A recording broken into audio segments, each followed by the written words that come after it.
achievements have brought honor to themselves, to their school, and to their community. As part of the celebration of this award, recipients are invited to spend a day with these students and share school memories, professional and personal achievements, as well as life lessons. Past recipients include former Congressman Steve Kagan, as well as former Congressman Reed Ribble.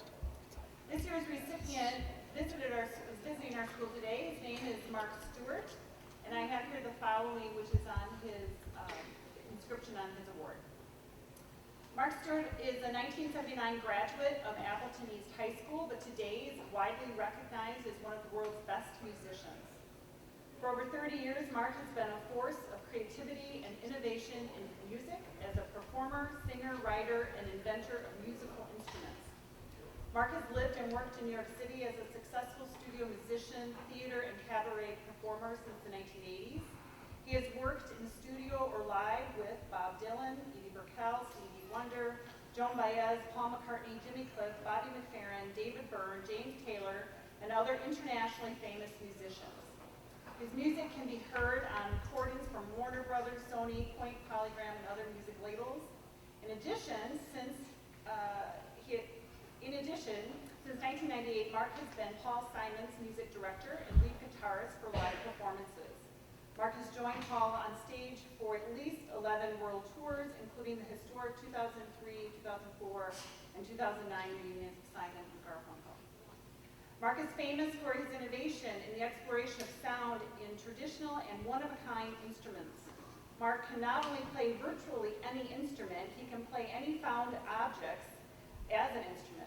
Mark is a founding member of the musical ensemble Bang on a Can All-Stars and one half of Polygraph Lounge, in New York City music and comedy duo with keyboard wizard Rob Schwimmer. Mark is also the inventor of the Whirly-Copter, a bicycle-powered Pythagorean choir of singing tubes, and the Bing Boing sonic banquet table that seats 30 children playing 490 found objects transformed into instruments.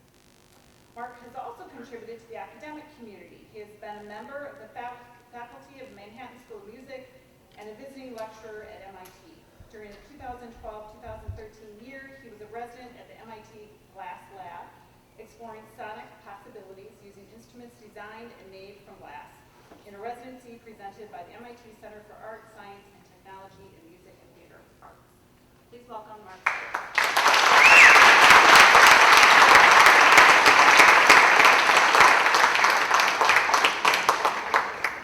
I'm glad you all could be here today. When I got this call about the Patriot Award, I was humbled and honored, and I thought I had to bring this. So I should just see, I think it still fits, you know. Still fits. Yeah.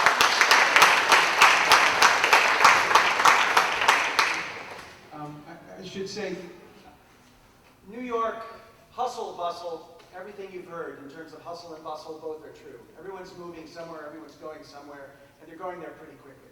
One day I was late to something, and I was going up First Avenue, and I'm cruising along with a guitar case and heading to the subway, and suddenly, boom, a hand reaches out, stops me. And the guy looks, he goes, A as in Appleton? A as in Appleton East? And I went, yeah. He said, Appleton West. And then he went, what sport? And I went, swimming. And he said, swimming, Appleton West. And he gave me a hug, and we just went on our way. So it was the jacket that elicited that fantastic New York moment. I am honored, I am humbled, both are true. I spent a lot of my life in a pretty exclusive environment doing this. I'm on stage and I'm offering something to an audience of people. I like to think it's part of some ancient ritual, and now we do this. But my favorite thing to do is actually get in there and be inclusive. And I hope that today we have a little bit of that too, because I have lots of things to offer, but I also want to know what it's like to be an Appleton East student now. I mean, I did the math this morning. In 1979, when I graduated, if I was sitting in your seat, The guy here would have graduated in 1941. Yeah. I'm that guy. And I'm also this guy with these big sideburns and a top knot and, and nice boots. But I think I want to start by saying, I know some of you have a sense of the things I do. You just all heard, some of the things I do. Some of you have no idea who I am, and that's great. And some of you have no idea all these people I played with, and that's great. The thing about the way the world turns is that you have your world. But the good thing about this is, what we're doing today is, I'm going to tell you, because I have this thing now called perspective. I'm looking back, and I really remember sitting in these seats, coming into this auditorium, and hearing some things that I never forgot. So today, my lofty goal is to do that for you, is to give you a couple kernels, give you, each one of you, something that you can take with you. And it's my hope that you think about some of the things that I say and the things that we find together. And with that in mind, I want to do a kind of thing that my wife calls popcorn. I want to just ask anyone, just shoot up your hand, and because I have a whole bunch of things that I'm going to talk about, and I'm going to tell you about my path, starting here, and then going on, and always touching back to this place, Appleton and Appleton East in particular. But you know either a little, a medium amount, or none at all, nothing at all about me. But do you have any thoughts? What would you like to hear today? Is there something in particular, a specific question or a general category? Anyone? Yeah, right here. What did you do after graduating? How did you get from here to New York? Okay, that's a good one. Others? Anything? How do I do my top knot? That's an excellent question. Yeah. What was it like working with Paul McCartney? Oh, that's fun. I'm going to hold this one. I'm going to go on big. I might forget that, so remind me if I forget it. It's short. The answer is short, but it's yummy. He's a yummy guy. He's an exceptional human being, and I'll make it short. I won't drag it out. I can drag it out. My wife will attest. I can make the story this long or this long. Other things? Yes. How much do you love music? If it's too personal, how much do you love music? How much do I love music? That's a great question, and it's not too personal. That's something I could talk about all day. So that's a great question. All right? Yeah, back there. Do you have any stories about Bob Dylan? I have stories about Bob Dylan. I have stories about Bob Dylan. I've got one that I'll share, and I'm going to leave it to you to remind me, okay? All right. Great. All right? A couple more? How competitive is the music industry? How hard is it? How competitive is the music industry, and how hard is it? Yeah, that's absolutely. And also, you can remind me of that too, okay? What are your favorite instruments that you made out of ordinary objects? I'm going to answer that one right now because my favorite instrument what are the favorite instruments that I've made out of ordinary objects? It's the one I'm playing. Whatever I'm playing, that's the one. Yeah, and actually, because guitarists are famous for having just an insatiable appetite for instruments, guitars, beautiful guitars. There's so many beautiful different ones. I have two lovely ones up here today. I have lost all desire to have fancy guitars now. I get excited when I see a beautiful piece of aluminum tubing that someone has thrown in the dumpster. On any given day, it might just be an aluminum tube, waiting to become a didgeridoo. Let's all say didgeridoo. Didgeridoo. Yeah. One time on the tour bus, Steve Gadd, great drummer, opened up the back lounge where I'd been practicing my didgeridoo for about an hour straight, working on my circular breathing.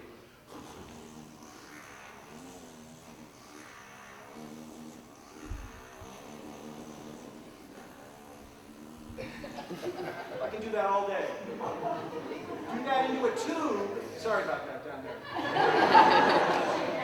You do that on a tube, you got a didgeridoo. So I'm back there going away on my didgeridoo. Steve Gadd opens the door. Hey, Mark, how about didgeridoo?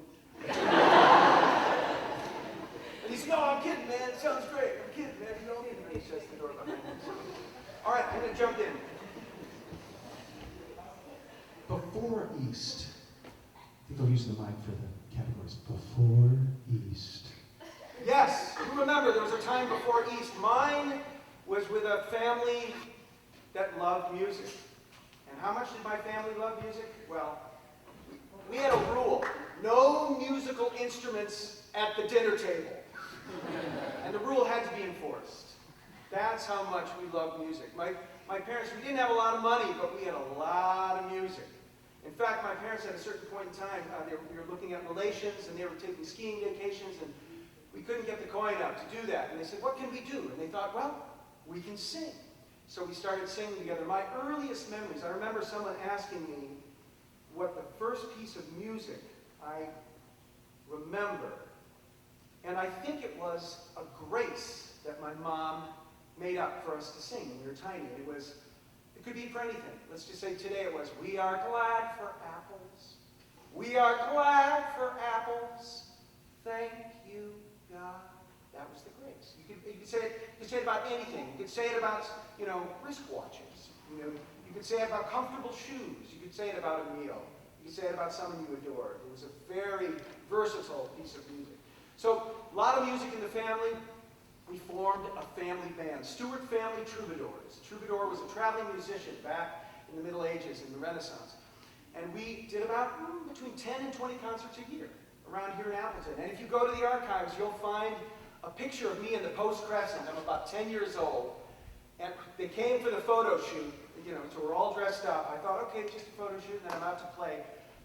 The photographer says, I'd love to get you all out in City Park, singing and moving through the park. Oh my gosh, I was horrified. What if a friend saw me? So the picture is of my father singing, my mom behind him, behind my brother, in the back my sister, and then I'm in the middle. But I did love the singing, and I did love the concerts, and I did love the music making. And that instilled a deep love of music with me. I've never gotten over it. I'll never get over it. I love sound. I like walking out and hearing what the world is saying on any particular day. I'm not an earbud guy. I'm really interested in what's happening in the world. Don't get me wrong. There's all sorts of beauty to be found in your personal world, but I'm more about connecting. There's a guy named John Cage, a wonderful composer, who said, the best music he heard, he sold his piano because 6th Avenue was more interesting. He just opened his window and listened to the sounds coming up in 6th Avenue. He found that to be fascinating. I'm of a similar ilk, but my ilk is that I want to join in. I look at the world as being an orchestra. If I'm walking down the street and I hear a car alarm, woo, woo, woo, woo, woo, I might go, woo, woo, woo, woo, woo. And suddenly the energy is transformed. People walking by, that's my idea, the rehabilitation of an urban ear sore. We were at a picnic one day, and the ball kept hitting a car. I'm all grown up now in Brooklyn, and the ball, every time you went near the car, woo, woo, woo, bang, bang, and at one point in time, after the 10th time, my wonderful wife, it happened, and she said, enough of that. She leapt out and improvised an amazing dance to the car alarm. The rest of the day, every time the car alarm went off, we had a dance party. So that's my attitude about, I guess that's how much I love sound and music. I'm always ready for it. If it wants to interrupt my life in some way, I'm always ready for it. It's almost always welcome. Don't get me wrong, if there are some sounds that I find just as irritating as the next guy, but that's that part. So, giving concerts, studying the cello at Lawrence University, the conservatory there with Fran Rail. That's one of the things that I'll come back to is the gratitude for our teachers. And this is something that every year you live, you will get more grateful for your teachers. The teachers you have here, the teachers you had initially, your parents, the teachers, your music teachers, your sports coaches, all the adults, all the people that help you get someplace safe and learn something while you're doing it. It's that gratitude. So I'm studying the cello, picked up the guitar on my own. listening to songs, taking things off records. That's how I learned the guitar, was listening and copying. I'd wait for the weekend. I'd get up Saturday morning and I would know what song I was going to figure out. And I'd be excited because every time I tried to raise the bar just a little higher, and I'd get another song in my quiver.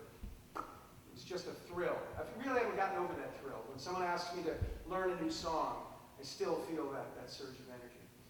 So, East arrives. I get here, there's a wonderful orchestra led by Gary Wolfman. It's a beautiful environment, and I looked, and of course the hallway is still there. I imagine there's still an orchestra there, am I correct? Anyone here playing the orchestra? Pisano! That's the Italian word for cousins! Yeah. So, I have such wonderful memories of that. And I remember these are the kinds of stories that connect things in odd ways, but that's what I'm here for, to connect things in odd ways. Mr. Wolfman, it was really important to have a pencil. Sound familiar? Yeah. There's, you gotta have a pencil on the music stand. You gotta have a pencil. So the quick story is, I'm flash forward 25 years, I'm driving up into the Berkshires, heading to a gig, and the phone rings, and I don't write, it's a restricted number. That usually means it's somebody fancy or famous or something who doesn't want you to have their number. I answer. I'm looking for Mark Stewart. This is Mark. Hi, Mark. This is James. I don't know if you all know the name James Taylor. He's a wonderful, wonderful singer-songwriter and someone I grew up idolizing. And I said, in a fit of unbridled eloquence, hi, James. So James proceeds to say, you need to come over, and I need to learn some of Paul Simon's music, because we're going to be doing this project together. And at the end of our conversation, he says, do you have a pencil? I'll give you my number. And right when he said that, I thought to myself, thanks, Mr. Wolfman. Because I had a pencil. And it's really rare that I don't. In fact, today I had a pencil that I needed. I needed some unsharpened pencils. So it was a rare moment when I asked for a pencil.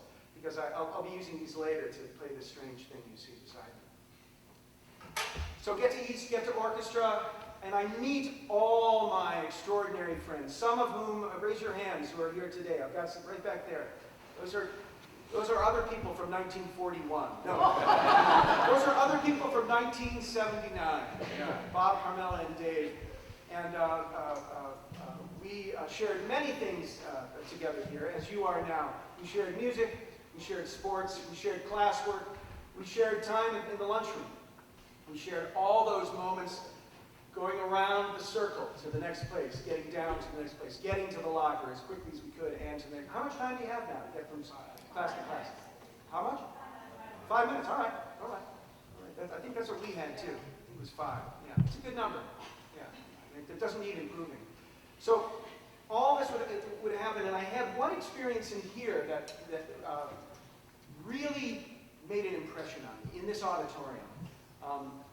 And you've heard, I think it was the Boy Scouts motto was "Be prepared." And I would say that's an excellent motto, for walking through the world, either in 1941, 1979, or 2017. And I always went around with a pick in my pocket, just in case something happened. There was an emergency. We need a guitarist. And I would say, I am here. I have my pick. I would go to the YMCA to see the bands, and I'd always take a pick with me. Well, I never got to use that pick, but that day I got to use something else. We were all in here, and the UW Oshkosh Jazz Trio was going to perform for us. So we're waiting, and time is ticking, and there's no trio. And there's the bass, and an amp, and a piano, and a drum set, and nothing. Then there's Mrs. Mack. Suddenly there's Mrs. Mack, wonderful English teacher, wonderful woman. And she's looking around, and then I just see her as she sees me. There you are. She points, she gets very excited, and she comes running over. She says, Mark, we need you backstage. I get up and I follow her. Go back, and they're the Jazz Cats, just hanging out, very chill before the show. And they look up and smile and nod. They know what's going on. I still don't. Mrs. Mack says, Mark, the pianist is late. He's been delayed. We don't know when he's going to get here. You have to go on and play with the trio. Immediately, started feeling very excited. And I turned to the guys and I said, you guys have some charts? And they said, do we need charts? And I said, blues in C? You got it, but, so we head out. Of course, no one knew what was going on, so I come out. By this, I think I was a senior that year, so, I'd been around a while, and I had plenty of friends, and so the place roared. What the heck? What's Mark doing on stage without a pick? So I come out, I sit down, and blues in C was something I could always play. In fact, if there was a piano here, I'm not much better than I was when I was a senior in high school, but I was good then, and so I'm still pretty good, because I kept that level. So I go out, because other things intervened, the cello and the guitar and ruler. But I went out, I played, we traded fours, blah, blah, blah. By the time we got to the end of the thing, there was a guy in the wings, snapping, it was the pianist. So we finished. Everyone, oh goodness, you can imagine how I felt. I felt like the Lone Ranger. I saved the day, and I was just so thrilled. And we didn't have high fives then, I don't think, but I got a lot of low fives over the next week, and that was that. I never forgot that moment in so much as, if an opportunity, you hear this all the time, and it sounds good, but I'm here to say it's way more than a good sounding thing. It is good. When an opportunity arises, if you can say yes, wow, that's where it's at. When I got the call in New York many years later, Mark, I'm leaving my position at Showboat in the pit orchestra. It's tenor, banjo, and guitar. They want to have a couple people to choose from, and I said they should hear you. You play tenor banjo, right? I mean, it's tuned just like a cello. Yeah, I play tenor banjo. I did not play tenor. What I did was I played the cello, which he had just told me was the same tuning. I played 5-string banjo, played guitar, and I could read anything. I had 11 days to learn the tenor banjo. And I applied myself with great gusto, playing with Bach cello suites, because they worked on tenor banjo. Going over this part again and again and again. I played the show twice. They offered me the gig. I said yes. And 2 months later, I met my wife. She was on stage. If I hadn't had that I can say yes. It's not entirely right that I play the tenor banjo, but I can be that guy in 11 days. Yes, I said, It was kind of an amazing moment. You look at it, and that's what you'll do more and more. And you hear old guys like me say this when they look back. But that's because we can see it. We see a spot when Miss Mack said, we need you. Can you go out and play the piano? Yes. You play the tenor banjo? Yes. Those kinds of things, when those opportunities come. And I'll tell you, every once in a while you stumble after the yes. That's all right. That's, stumbling. My wonderful Uncle Cap used to say, if you're not falling, you're not learning. So, and, any jugglers here? Anybody who juggles? No? Put your hand up. Oh, check it out. Go get 3, if you have, anyone have a pool table at home? Yeah. Carpet. Make sure you have carpet underneath you. Perfect for learning to juggle. Yeah. But just don't be near anything that can break. And I'm not responsible when things do break. But you're not learning unless you're dropping the ball. Yeah. East happens. I have adventures both in music, in sports. I was a swimmer. I'm still a swimmer. Did tennis my first year, but then other things were just pulling me away from it. But I still, I had friends who were sport folk. I had friends who were musician folk. I had friends who were huge, wonderful, creative brain folk.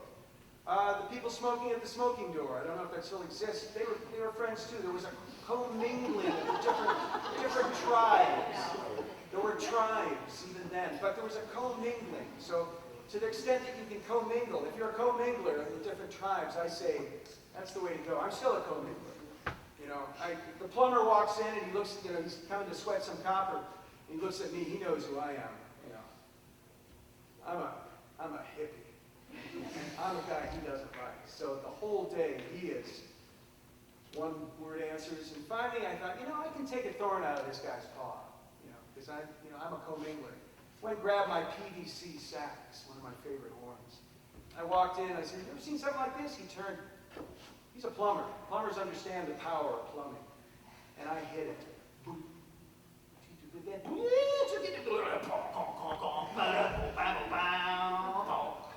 Whoa! Wow! What's that? And I said, that's called the shallow do. Half shallow, half didgeridoo. What do you think? I've never seen anything like it. I said, could you help me learn how to make a copper one? You got it, bud. You got it. I'm finishing a half hour early. I'm showing you how to sweat copper. He was down. I was no longer a hippie. I was a guy who shared, strange as it may sound, a love of good materials, a love of tools. So tools. I was going to head out to college, and I had a lot of people saying, you got to choose. Is it guitar? Is it cello? What's it going to be? Because I was going to go for music. My mom's friends, are you sure you want your boy to go into music? And my mom would say, well, someone's got to do it. That was her reply. And I was the right guy for the job. I loved music. That's the answer to the love part. The fuel that I was burning was my love of music and love of the next tool that I was going to create. Tools are your friends. The more tools you have, happier you are and the more employable you are. And the more employable you are, the happier you are. And the happier you are, the more employable you are. It's this wonderful little strange loop. But happiness, if it can come first, is a really good one. So I encourage you all, and again, this is what old guys say, I encourage you all to delve deeply into the things you dig, the things you like, the things you have affection for, you have comfort with, the things that make sense to you. Things make sense to you. Trust that. Trust that. That's big. We're all built so out of different stuff. So my story is going to be your story, but it's going to be your story. You'll have your version of my story. You'll be standing right here, if you so desire, one day, telling your story about the yeses. Can you do it? Yes, I can. Yes, I can. And then working your tail off to be ready to back up that yes. Yeah. So tools. I said, I went to my music theory teacher, Marge Irwin, at Lawrence University. I said, Marge, can I play guitar and cello? And she said, well, it depends. My passion is bridge, but my discipline is piano. Can you say that? Yeah, my passion is guitar and my discipline is cello. Then don't choose. Go ahead, be a double major. So I went down to Milwaukee and was a double major in jazz guitar and classical music cello. I fell in love with the classical tradition, the music written for the cello, symphonic repertoire, string quartets, solo, all that stuff. Followed my teacher to the Eastman School of Music, big high-powered conservatory, and really worked hard over the next 3 years finishing my bachelor's there. And there was no guitar program there, so every time they needed a guitarist who had advanced technique, they called me. I should rewind quickly to say, I was in orchestra. This is the rewind.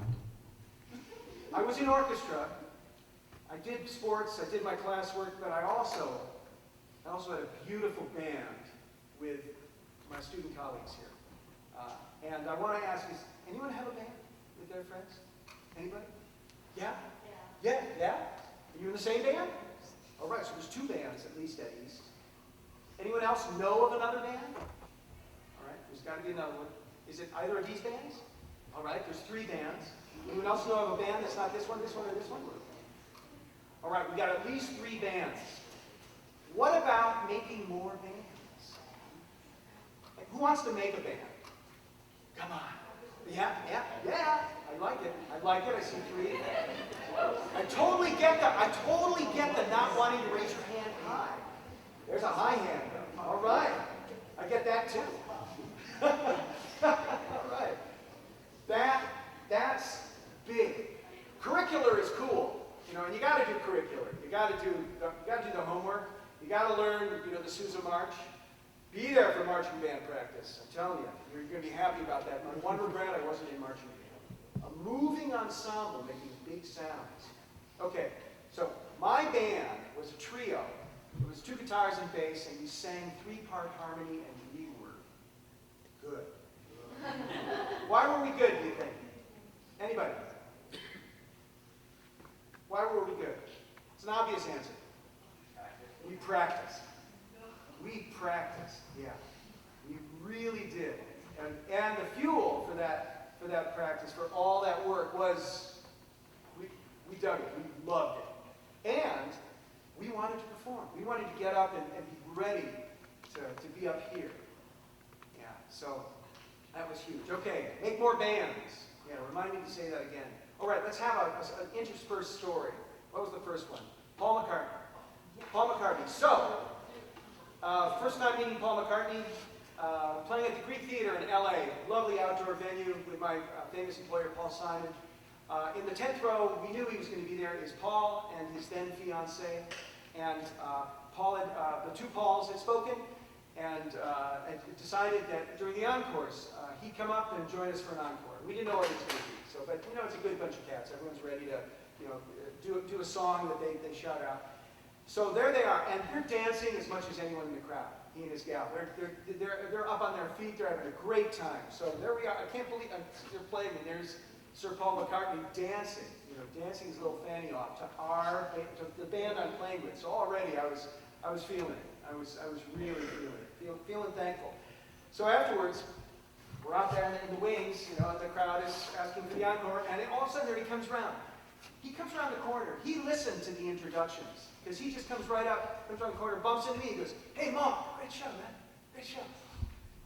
"Thanks, Paul." And then he goes on, "Oh, yeah, thanks, Paul." He goes over and they huddle, and I think we did, what did we do?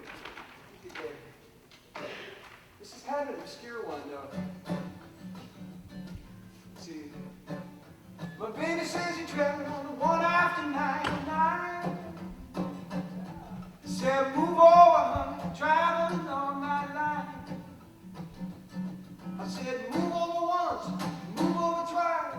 Come on, baby, don't be cold as ice. Said you're traveling at 1 after 99. And they really got down, and the whole band did. And so we came back and did like 2 or 3 more songs. And then afterwards, he hung out with us. I know it's too long, sweetie. I'm getting there. So yeah, she's shaking her head. You said it was going to be short. So he comes back and he hangs backstage. We have a beautiful hang. He's comfy. He's lovely. Next day, he's having a benefit, and he asks, will the band join him and help raise money to get rid of landmines that are still over in former war zones? You know, because they have these wars, and they put in all these horrible explosive devices to blow up people. And then when the war's over, no one takes them out. And so a shepherd will be walking, you know, tending his flock in a place in Africa or a place in the Middle East, and suddenly no more shepherd.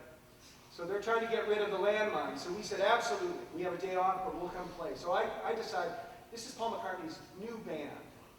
And I think, I'm going to go to the sound check. I've got the pass. I can just waltz right in. I can listen to the whole sound check. Oh. So I go at about 1 o'clock in the afternoon to hear the sound check. And I'm walking down and here comes Paul McCartney walking up, looking right at me. He's looking at me. Comes right at Mom, hey, yeah, tonight we need some rhythm guitar. It's a bit tricky. Feel up to it? What did I say? Yeah. Yeah. And yeah, that was it. And right behind me was my tech, the guy who takes care of my guitars with Paul. He had a guitar. And he just went, knock him out, Tiger.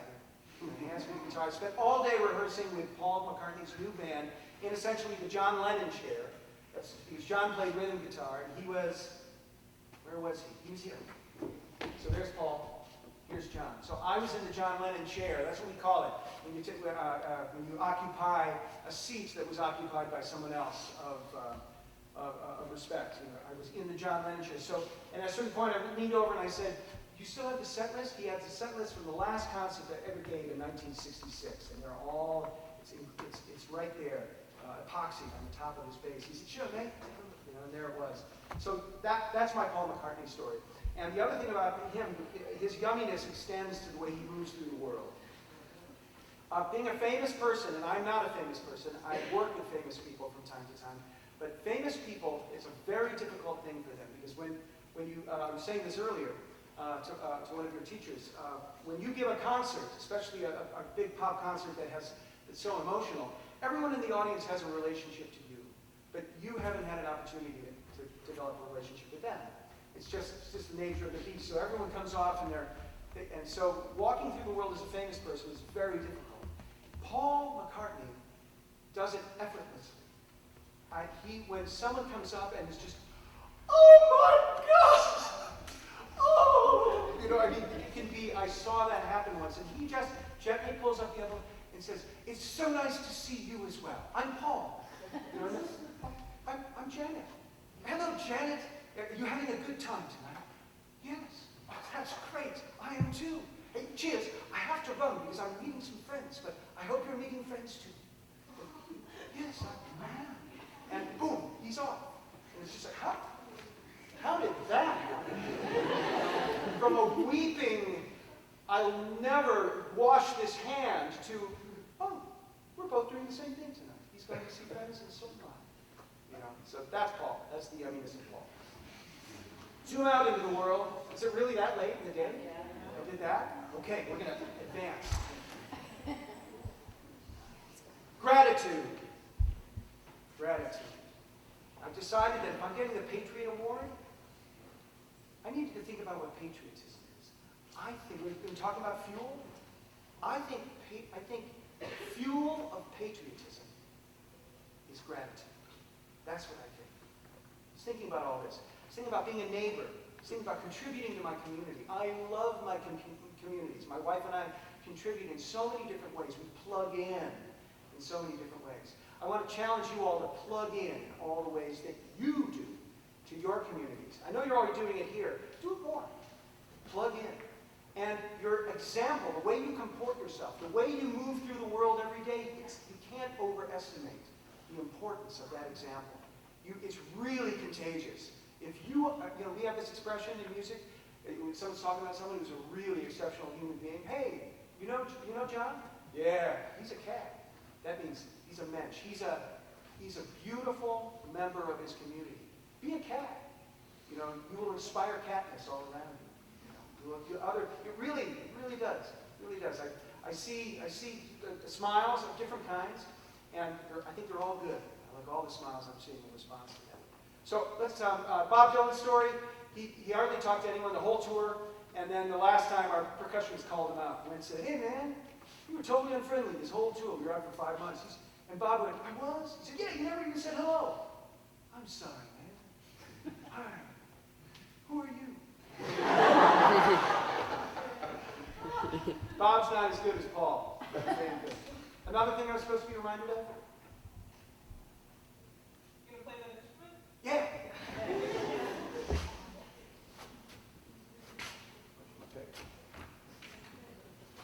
Walked out, my wife-to-be said, "Why are you jumping in dumpsters?" Because, you know, we were dating, and I was courting her, and I was doing a good job. I was impressing this wonderful woman. But when I'd see a dumpster, I couldn't help myself. I had to jump in.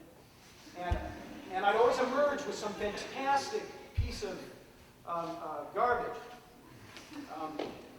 And then make it into an instrument. She said, "You're gainfully employed. Yeah, you know, you're cool. You don't have to." I said, "No, but I said to her, I think this is patriotic behavior.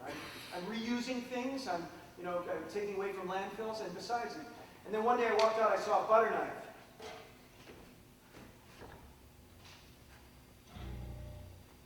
And I said to myself, I'm going to make an instrument. This is the boing. The big boing is 24 feet long, and it's 490 pounds.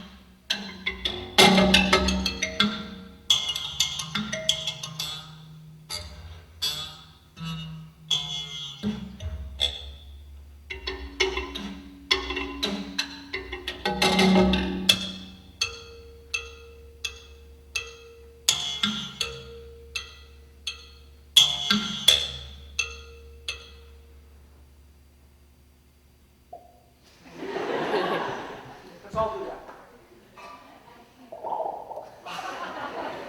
Let's do it all together. Like really perfect, okay? I'm going to go 1, 2, 3. Even better. Better precision. Ready? 1, 2, 3. If you don't know how to do it, what are you going to do after you leave this thing? Do it. And ask a friend who knows knows how to do it. Ask a friend. Questions? Any questions? Anybody? Yeah. Do you name all of your instruments that you create? I name all the instruments. I do. I call this the boing. I have a teeny tiny one that's called. I get real Scottish on it. So what do you think I call it? The wee boing. That's right. The wee boing. That's right. And then, of course, the one that started the entire universe in action is the big boing. No, but it is the big boing. That's the 24-foot one. And all my instruments get names. Sometimes they're fantastical. Sometimes they're just descriptive. You know, I play an instrument that's just a 10-foot long piece of PVC, Schedule 40, 3/4-inch PVC, with a baritone saxophone mouthpiece on it. Try it. Try it. Incredible sounds. I just call that the pole vault. Other questions? Where do I keep all my instruments, dear? There's the laugh. So when I traded 6 guitars for 1 guitar once, it was a very valuable guitar. This was years ago.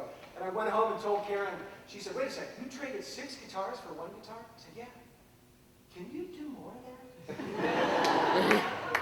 Well, I had a thing I called the lab. It was my old 3-bedroom apartment in Manhattan, and I finally gave that up, and so a lot of things went into storage, a lot of things went into our basement, but just recently we're kind of looking at the last third of our lives, and we bought a house with a barn up in Northwest Berkshires, and now that barn is the sound barn. All my crazy creatures live there, including my giant bicycle-powered whirligcopters. So, other questions?